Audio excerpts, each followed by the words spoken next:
تو سونے کی انگوٹھی کو اگر گٹر میں پھینک دو تو اس کی قیمت تو کام نہیں ہوتی.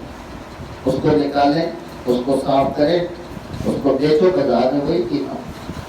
تو مسلمان اگر موحد ہے، اس کے عقیدے میں شرک نہیں ہے، اللہ پر پختہ یقین ہے، تو وہ جتنا بھی گناہگار ہوگا ویسے ہے جیسے سونا گٹر میں گر گیا. اللہ اس کو جہنم میں ڈال کر پاک کرے گا، پھر اس کو جنت میں ڈالے گا ہمیشہ کے لیے. جس طرح انگوٹھی کو دھو لیا جاتا ہے، صاف ہو جاتی ہے، کوئی قیمت ہے. تو پہلا حق اللہ نے یہ بیان فرمایا کہ اللہ کی عبادت کی، اللہ کے علاوہ کسی اور کی پرستش نہ کی جائے، اس کی ذات اور صفات میں کسی کو شریک نہ کیا جائے. اللہ اپنی ذات بھی دی ہے کیا؟ اللہ اپنی صفات بھی دی ہے.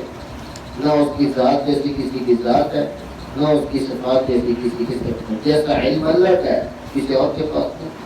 جتنی قدرت اللہ کو حاصل ہے کسی اور کو حاصل ہے.